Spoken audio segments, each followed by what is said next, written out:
And speaking of the hottest sports entertainment promotions, we're going to start our fantasy booking, I guess. We still don't have a name for this thing. We got to come up with a name eventually. So tonight, me and Alex are going to reveal our promotion names and the titles that we will be using. Alex, what is the name of your promotion? My promotion is called the OWF. And it basically stands for the Around the World Federation. Okay. And basically it's going to be Tony Khan's open door. I'm having everybody from everywhere, the indies, the main roster, small shows. Hell, I might even think about going and get some retirees just to show up for certain roles. Okay. I'm not like Vince and make them wrestle, but I'm gonna have them show up for certain roles because they got lineage and they know what they're doing over the course of years. But yeah, it's called the Around the World Federation. The Around the World Federation. Okay, that makes me think about something. We never established like any guidelines. Okay, I'm gonna say we have to use people that are alive. They can't be dead. Yeah, I know because I wasn't using Chris Walker. Once we thought about this, I was like, well, I ain't bringing nobody from the dead, so I'm gonna leave that alone. Okay, so you're gonna say you want to use some older people? Are you like putting Ric Flair in matches? Are we going that far, or are we talking about people that are actually able-bodied? No, people are able-bodied. Like I say, if I go get a legend like Ric Flair, he has a specific role, but he's not a wrestler. Okay, I'm good with that. You guys ever play the game EWR? No. It's like a booking game. What game? It's from like the mid 2000s. Okay. It was a lot of fun back in the day, but that's what this is reminding me of. Okay, so my promotion is the EWCWE, Extreme World Championship Wrestling Entertainment.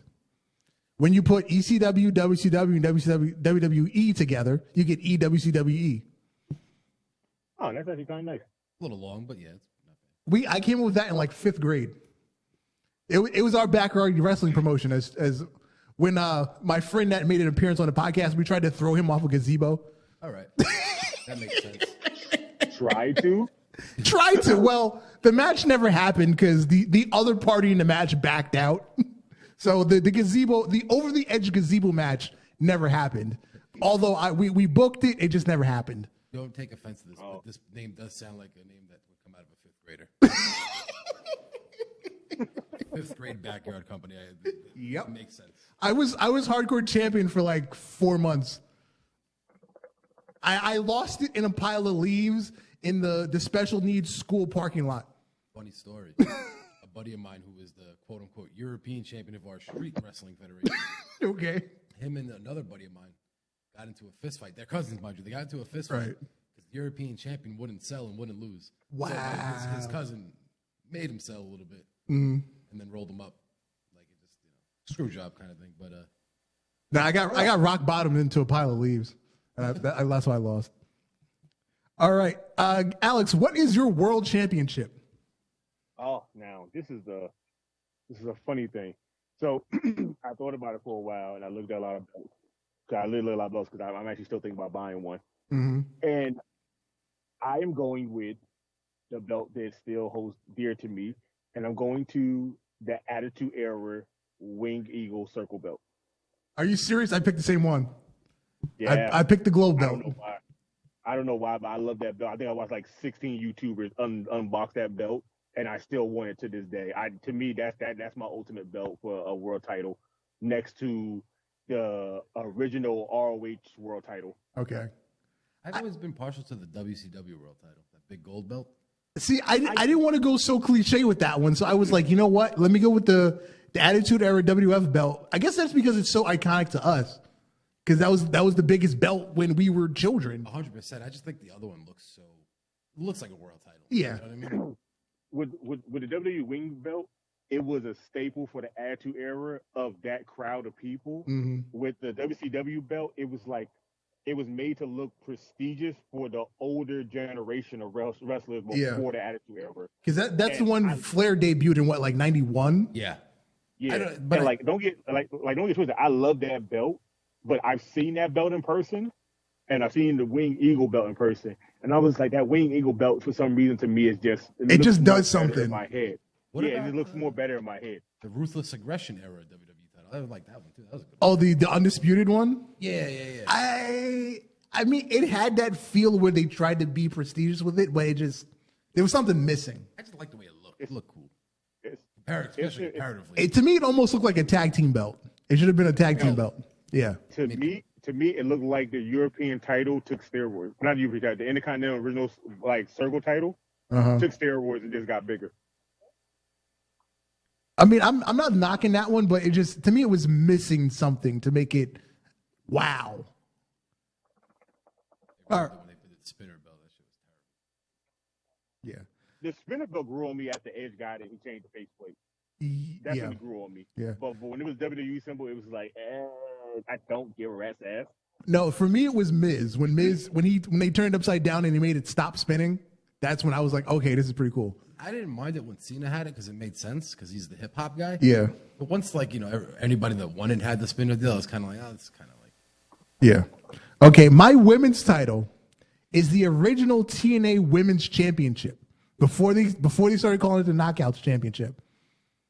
The circle one, all gold with a little crown on the top. Have the white strap. White strap, yeah. No. It was still black. It was still a black strap. Yeah, but it was still black for a while. That is my women's championship. How about you, Alex? My women's championship is so far left field, but it's the Stardom women's title, the one like a star with the red belt. I don't know why, but after watching the women go so hard for that belt, I was like, I feel like that's the legit women's title that you should be fighting for. And I always liked it because, red is my favorite color. So I chose that as my women's title. Mm-hmm. How about your tag? My tag team title is so weird of a title. The Evolve. Okay. Tag team. Okay. I just like the way it looks because it's not too cliche and it's not too over the top. It just looks like if you're a tag team, this is the belt that you need to win and you need to hold on to without having to be the belt of all tag team belts. It was just a tag team belt that made sense to me. And I also liked it because of the fact when they did like the trios version of it, they just added another belt. Okay. So I'm going to go, believe it or not, I'm going with the AEW tag belts. To me, it has this perfect fusion of like the WWF title, the last WCW tag titles, and a little bit of like the Impact belts from like 5 years ago. It's like this perfect culmination of like some belts that I like. I really like the TNA tag titles, like when Beer Money had them. Yeah, those. Yep. I also like the WCW tag titles, like when Harlem Heat had them. Mm-hmm. Heart Foundation and like and stuff like that. Yeah, Kelvin. So what is the name of your wrestling promotion? Let us know. You can join in on the fun. All right. You are the commissioner. Yeah, he is the commissioner. You got some say so in that. All right. So my mid-card title is the final WCW United States Championship, the all gold one with the little flag up top. That is my mid-card title. That's one of the best, secondary titles to me ever. I can go with that. My mid-card title, IGPW Intercontinental title. Okay. Because that right there is, I feel like that is a more prestige mid-card title that lets you know if you could win this, then you definitely could win a world title somewhere down the road. Mm-hmm. Now, I'm kind of upset that they did unify it with the World Championship because what are they using for their mid-card right now? What is it, the open weight? Is that their mid-card title now? They have a United States title? But they use it differently, don't they? The United States one? They use it differently. Their United States is used almost like... It's literally like a United States championship. It's mostly the guys that work here. Yeah, because they the only ones travel outside of Japan over here to like show it off and defend it more than having a Japanese guy that probably can't speak really good English. Yeah, come over here with it and then try to promote it. It wouldn't make that much sense. Because if you look at who their U.S. champions have been, it's been Omega, it's been Cody, Moxley, Archer, Juice Robinson. So I mean, look at the people that have been champions. Literally, the United States. Yeah, it's literally all American people. So And Kenny Omega, but yeah, North American.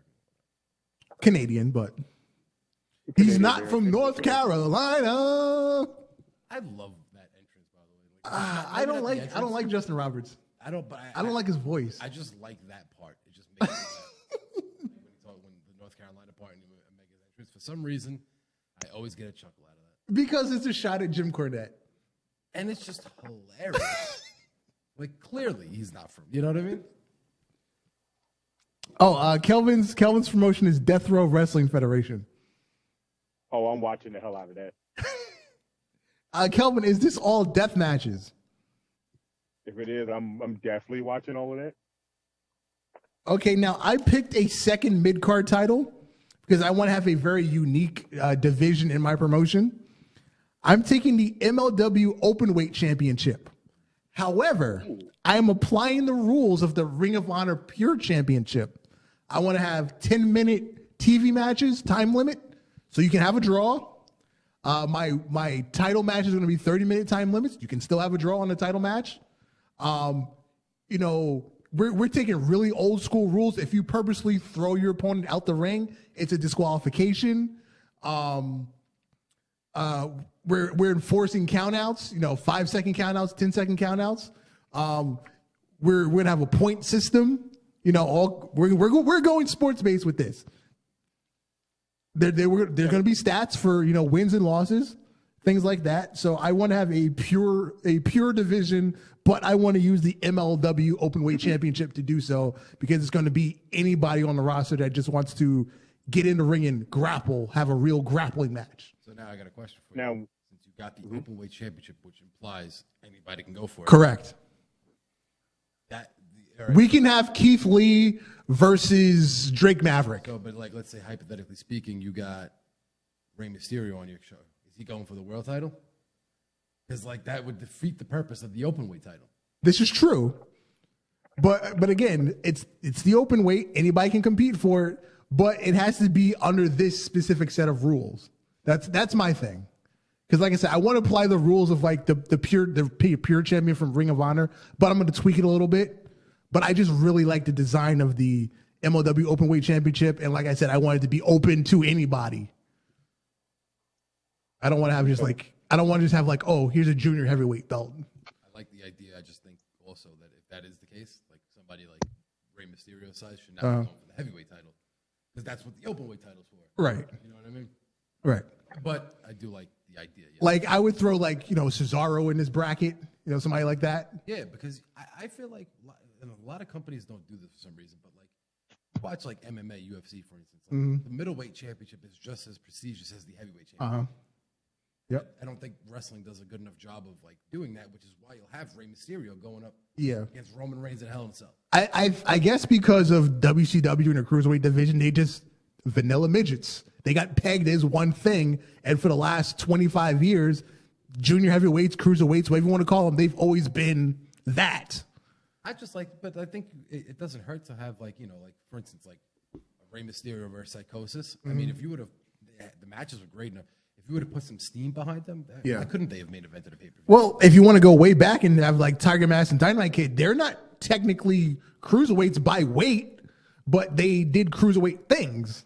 Right, and who's to say why couldn't they have main evented a show? Yeah. You know what I mean, for a belt. You know what I mean? It just depends on how you push these people.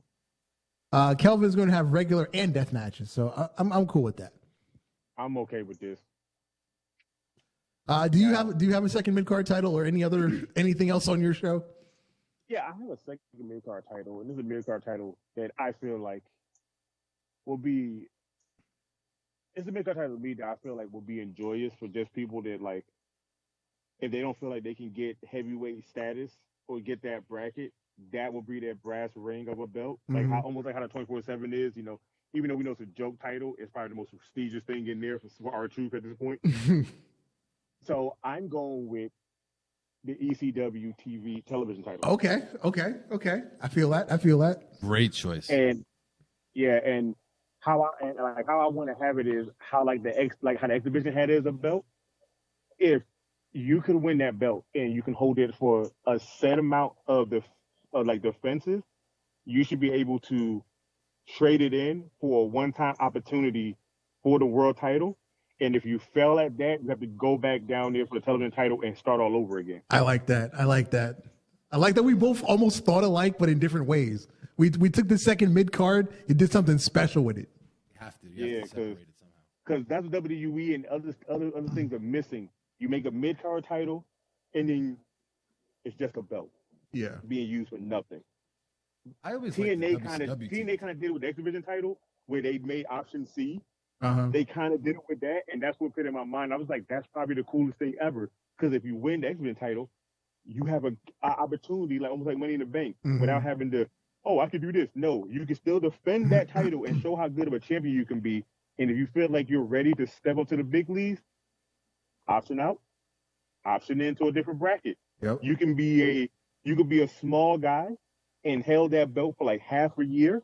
And if you feel like, okay, look, I held up half a year, I done defeated everybody that came my way, I done did every match I can, I feel like I deserve a title shot at the world title, and I feel like I might can do the same thing, go ahead, option see it. Go ahead and turn it in and go ahead and go give you a shot. Because I feel like everybody deserves that one shot that they probably would never get in their life. Did like the option C thing they did with Austin Aries. Yeah. But I feel like it only works because like after that it's like it's a great idea, but like all right, so let's say you're Suicide and you got the X Division title at that time where that time comes around. Either you keep it like a jabroni, or you give it up and you just know you're giving up the title. Yeah. Now, what was the name of your promotion again?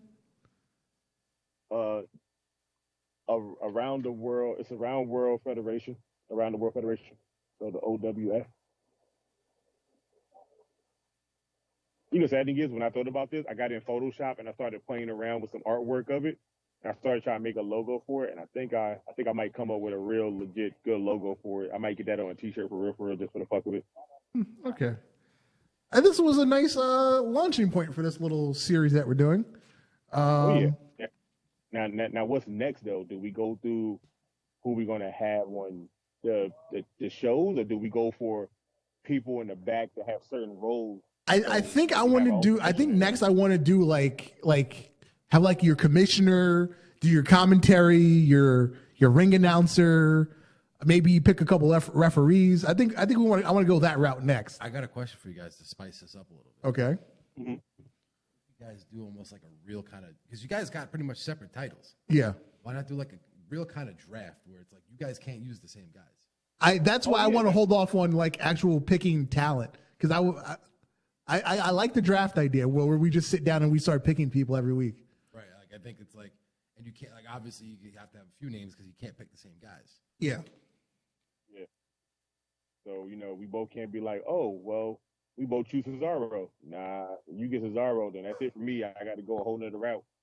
And we're going to use WWE rules. If you want to take one person out of a tag team, you can do that. Like, let's say I want to take Kofi Kingston, but fuck Xavier Woods. He's now a free agent. Yeah, that's perfectly fine. Yes. We will use those rules. Can we mix and max tag teams if they become rogue like that? Well, it's your company. Yes, you can do whatever you want. Like if you want to take two people and make them a tag team, I say that's fine. Give them their own gimmick and stuff. Like, then play around with it. But then this is going to be fun because I got some tag teams. Like if you want to take Riddle and RVD and make them the 420 Bros. You know what? That would be a dope name for them, and I feel like if RVD want to wrestle, that's the team. That's the team name. I want them to have tag team titles, and I want them to hold it for a while. I see them in the back of a caravan with smoke coming out the window, sitting there talking, cutting promos. Or Riddle VD. That would be actually really fun. Oh, that's it. The Rascals did something like that in TNA, like whenever they were there, like last year or whatever. Yeah. Like, I don't think they actually showed them smoking, but like you could tell, you know what was going on. Yeah.